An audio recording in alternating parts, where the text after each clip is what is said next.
Hi, my name is Ann Sermons Gillis, and I am a member of Unity of Charleston.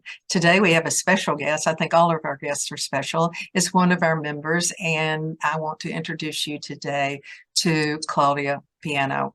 Welcome, Claudia. Hi, Anne. Thanks for having me. It's great to be here. Oh, yeah, great to see you. Let's get started at the very beginning. Where were you born? Yes, I was born in New York City in the Bronx, actually in the borough of the Bronx. But I didn't grow up in New York City. I grew up in New Jersey, in a suburb of New York City. Okay. We have a lot of people at Unity that came from From there. those parts, yeah. Yeah, it is amazing. So, Now where do you live now? oh, now I live in Mount Pleasant. We moved down. My husband and I moved down here part-time in 2016 and full-time since 2019. Oh, wow. And so what brought you to this area?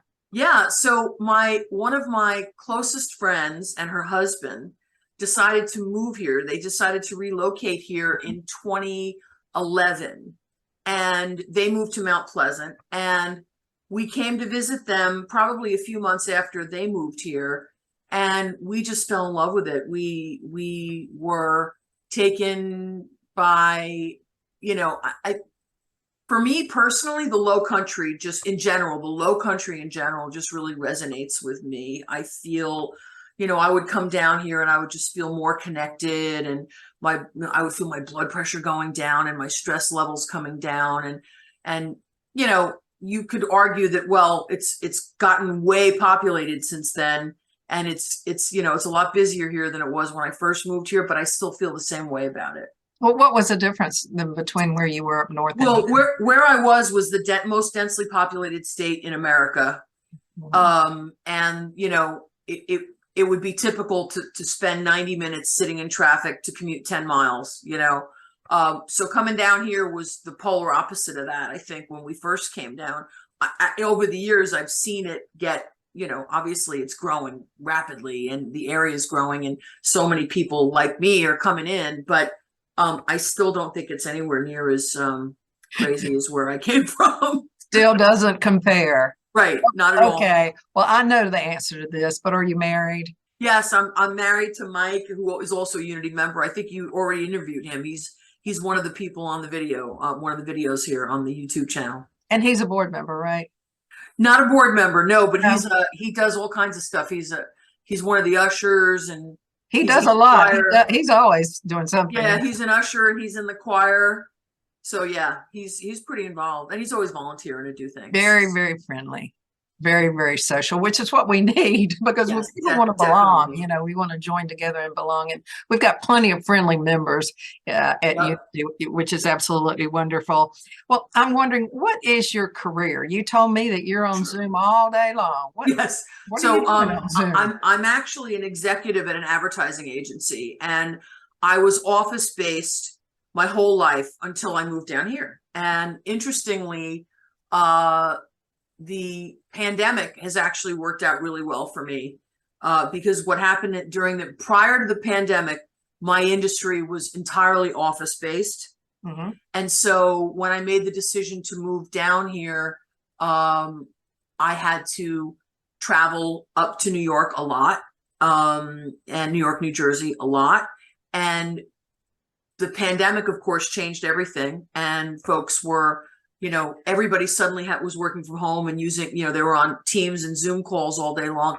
And so now my entire industry has changed.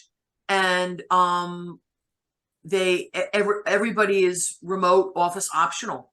So I don't really have to travel nearly as much as I was, which is great because I like staying here. Right, and that reduces your stress too. I'm sure that Definitely, definitely. the travel is stressful. Yep, Well, in getting all this stress out of your life, I'm sure that, or maybe that had something to do with your spiritual search. How did you sure. start searching? I mean, what was your Yeah, beginning? What was happening with you? yeah. I'll tell you how I got into Unity actually. It's funny. I had uh oh gosh, we're going back now like 35 years. And I was you know, in my 30s, and or late 20s and early 30s. And I was reading all these self-help books. At the time, I think things like John Bradshaw and, all about the inner child. And then I read like The Road Less Traveled. And then somebody said, oh, you should read A Course in Miracles. And, so I started getting into the kind of, I guess you'd call it, new thought through books. I started to get into the, and then I started getting introduced to, I'm trying to think of some of the Marianne Williamson and some of the other folks who were, Louise Hay. I could just go on and on if I think about it. But anyway, I started reading some of those books.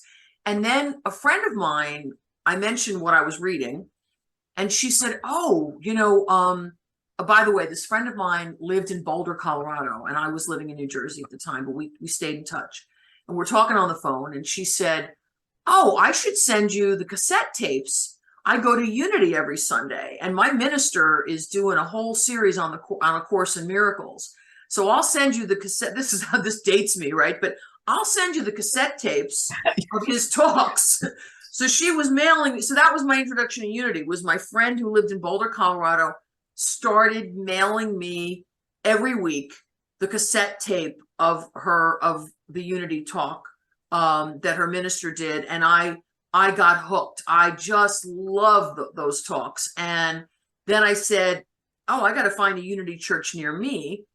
And I found out that there was a Unity church. They called it the Unity Center for Spiritual Living in New York City, being run by none other than Eric Butterworth. Oh my. So who is those people who are into Unity know that he's like a thought leader. He's considered Unity, the big vision. I didn't know that at the time. Right. So I go to this church, and I was like, wow, this is really cool, and this is great, and the meditation was great, and I loved everything that he had to say, and the principles. And so they had a bookshop there, and I bought some of the books and mentioned it to my mother, and she said, oh, I listened to Eric Butterworth on the radio for years when you were a little kid. So that, it's just weird how it's all kind of connected. I had this friend who was going in Colorado, and then it turns out my mother had been listening to him on the radio. So I started out by reading Eric Butterworth books and going to Eric Butterworth's church. Now, mind you, by this point, he had had a stroke. He was quite old, and he was getting close to retiring. I got to go on one retreat that he led. I actually went on a retreat that was led by Eric Butterworth, which was great. We had to journal, and he gave us assignments and everything. But it was very apparent that he was kind of, on his way out. So I ended up, he ended up, actually, I'm not sure if he retired or if he passed away. I'm not sure which happened. But his associate minister was a gentleman named Paul Tenalia, who ended up forming his own Unity church in New York called Unity of New York, which is still a thriving center. And I was a member of that church for 18 years. And so I went every Sunday, unless I was traveling for business. I commuted into Manhattan, and I went to Unity. And then even my husband, when my husband came on the scene in 2007, when I met Mike, I started bringing him, and he fell in love with it. And so, so during the years that I was a member of that church, I went on retreats. I took a lot of classes, and I read Matthew Fox and James Dillett Freeman, and some of the other books that they recommend that you read. And oh God, Emily Cady, Lessons in Truth. I took a course on that, and we used to do book study classes at the church. So really, really loved it. And then I imagine you should I just tell you my whole Unity thing, or did you have another question about that? Well, I mean, I did have a question about how did you find Unity, but I think you're in the middle of it, so you can just keep on. Yeah. Well, what I was going to say is how I found it in Charleston was I looked it up on Google. Because by the time I got here, I was a dyed-in-the-wool Unity person. Yeah. So you just so that's how I found Unity of Charleston. And you were already found when you got here. Right. So I was like, as a matter of fact, we started coming long before we moved here. Like, in other words, that was going to be a deal breaker. I said, if they don't have a good Unity church, we're not moving here. So we actually found the church and started coming, periodically whenever we were in town, for a couple of years before we actually moved here. Yeah, as I mentioned the other day, I actually met you before you moved here and before I moved here. That's right. I met you, and it took me a long time for it to dawn on me. And I Me remember too. I knew you from somewhere, but I just assumed it was this you. vivacious person named Claudia, and I had seen you a couple of times, and then you disappeared, and I found Right. out that you didn't live here. We just happened to Yes. cross each other when we were both visiting. I moved here from Texas. I was in Texas. You were in New Jersey, and I met you in Mount Yep. Pleasant, I think, at a Unity. Exactly. Yeah. Well, we started out going to Unity in Mount Pleasant because I found it on Google and it was nice enough, but it was small. And then a friend said, there's a big Unity church in Charleston, and I said, well, let's try it. And then I said, oh yeah, this is more my speed. Because I had come from a big church, the one I went to in New York was big. So I like having, a large group of people to, involved in the church. So Unity of Charleston's pretty good that way. Yeah, well, I think you've also covered the books, in mentioning different books. So I'm just going to Yeah. I'm ask. sorry. You had mentioned you were going to ask me. I would say right now I'm doing Don Miguel Ruiz, The Four Agreements. Okay. And I highly recommend that. That's your current book. And I'm doing it with our Reverend Sarah on Tuesday nights for the second time. So this is the second year in a row that I've taken her book study on that book. And it's the third time I've read the book. So that's what I'm into at the moment. But yeah, I would say for anyone who is a seeker of truth and looking for some spiritual insight, you can't go wrong with like Matthew Fox, James Dillett Freeman, Eric Butterworth, Charles Fillmore, Myrtle Fillmore, Emily Cady. Any of those books are really, really good. Right. And we have some in our bookstore. Yeah, we do. And so that leads me, do you have any passions or hobbies other than reading? Traveling, probably. Used to be a bit of a home improvement junkie. I feel like I'm getting a little old for that. My joints don't respond as well to standing up on a ladder and painting ceilings and doing that kind of stuff as they used to. So I'm getting to a point in my life where, Mike and I are kind of like, okay, we're done buying fixer-uppers and renovating them. That was our thing for a long time. And I could spend a couple of years of my life on my free time just fixing up a house. So that was kind of a big hobby for me. But now I think I like to travel when I'm not working, if we can,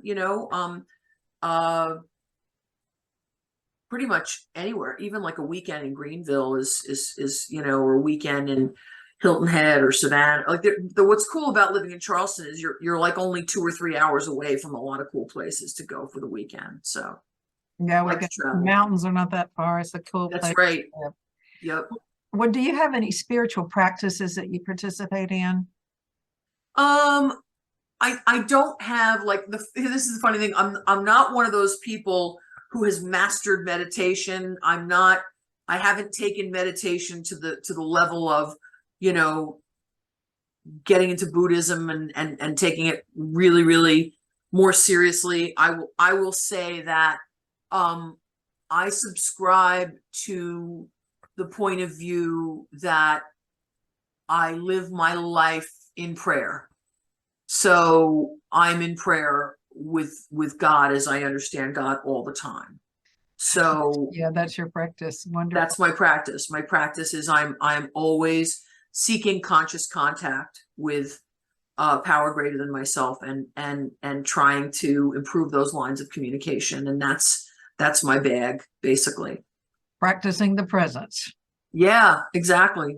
Practicing the presence. Well, I just wonder if you have a few words to leave us with. Yeah, I would say, for anybody who either hasn't been to our church or hasn't been to Unity, or maybe, went to Unity once and wasn't sure if it was their thing, I would say give it another try. You might not, there's a lot to it. But what's great about Unity is it doesn't matter what religion you grew up with. you're welcome You at fit in. Unity. And there's room for you at Unity. There's room for all kinds of points of view. It doesn't mean you have to give up whatever your religion was. You know, there's still room for unity, and it's a wonderful. It's a. I believe they used to call it a positive path for spiritual living, and maybe they still call it that. But you know, it's a very positive path, and you'll meet positive people, nice people. And you know, I think our church is great. I think the energy there is really good, and there's some great folks there, and it's growing. And you know, every week I meet somebody new, which is great. And yeah, I would say my final words of advice are to give Unity a try. Give Unity a try. And, we're Definitely. always so glad we did. Yeah. I came a little about a year or so ago, after the pandemic when we opened up. Yes. And I talked to Mike on Sunday, your husband, for Yes. those of you that don't know. And he said, you really are a part of the Unity community now. You fit right in. Everybody knows who you are. And I said, you know why? He said, why? I said, because I volunteer.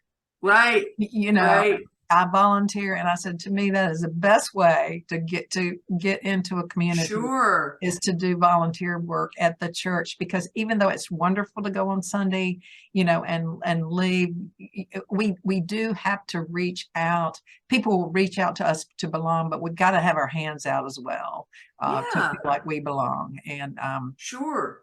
And like if you're new in town or something, and go to our, I don't know, we're on Facebook, right? We're on Instagram, Unity of Charleston.